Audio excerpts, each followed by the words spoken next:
Yebo. Yebo. Yalo wafika. Yalo wapho. Siyaphila ngihamba kahle usuku. Hamba kahle. Mfowabo bani? Umqambi.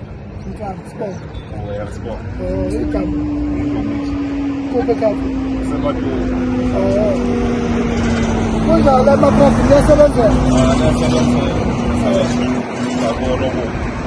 Kale kanjani? Uqala bami ngaqala ngaya kuna isikole ePitiriti wathi Mgabukela. Yeah, saba bungwenya.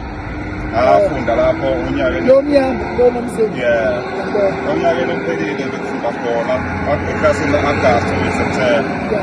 Yeah, ngasele siyabizwa ngonyaka.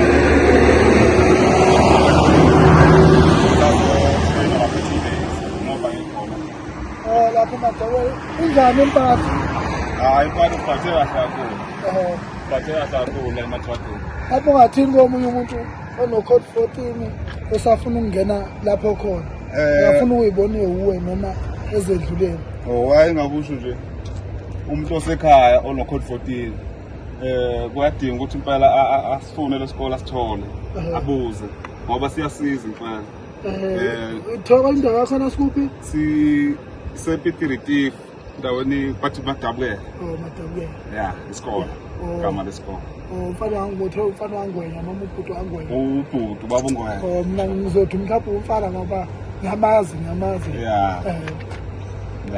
Kanjalo nje. Uma semakhaya umuntu ngamfisela ukuthi agcina sitholile isikole ngoba kunolwazi linika sona ukade ungenalo. Yeah.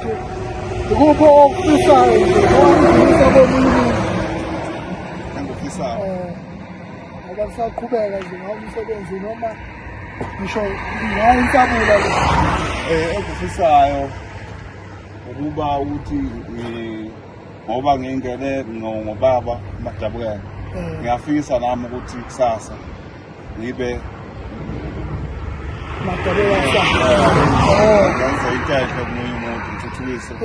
Ngoba phela akufanele ngesinye isikhathi inyela isihlahla mase ngisizakala. Khathi sisizakale sukhohlwe lapho buya khona. La uzalo. Kuno senza lapho umuntu ongenanga. Uyabona. Napha amazwi ongawasho kuyimadabukela lapho kubona ukuchazela into mhlawumbe eyenzakalile. Ubaba ungwenya ngasho ukuthi ngibonga kakhulu. Akekho umunye umuntu ebengimibhekile mina ebengangithatha angibeke kule industry. Kodwa ngoba Madabukela ukhona uye wangithatha wangibeka lapha. Laba abantu abashayela phezulu. Thina singabafundi la yaphila mbozo. Awubeke ubile nje kanye imoto usevuka ngapha. Hayi, yabuza ukuthi njani impatho ngoba kube besoxovana kuba unayo impatho. Manje umfowami uyangichazela ngempatho nayo kimi.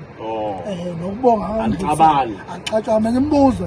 Indodi wakwenza ukuphambene nomsebenzi wami. Hayi ngiyabona. Asikhuluma ngomuntu nami engimaziyo. La ehlukumezanga.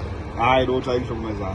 Hayi uyubaba ungwenya. Wasiyabonga yabathilwa yini. Wasibaleka Madabukela. Yabona ngifuna yazi ngesiyilule kakhulu. Ngifuna ukuhleba nami mhlawumbe kunye ngengikwazi ukukhuluma.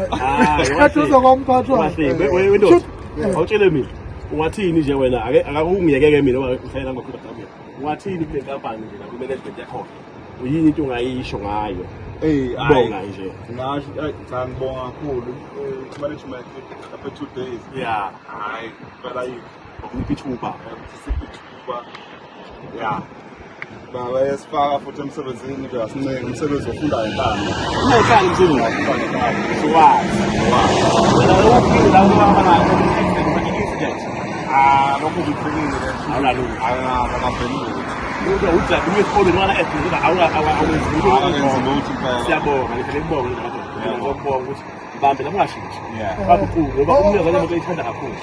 Wonke manje ngokhulula ulimi wena mhlawumbe utholakala kuluphi ucingo. Mina hayi kule ngimnikeza namba ze-ofisini. Ngicela mina ngiyakhona ngiya yena nje-ofisini nika woke umlayezo ukuze sizakala abantu beza abantu ngoba inhloso ukusiza umuntu osekhaya. Kodwa yini uthuke mangiqhamuka umuntu usugcwala isizwe. siyabona uhambe kahle kakhulu imoto ngibhizi ngifuna 100 rand ukuthi ngicibile ndoda sengike ilunch yebo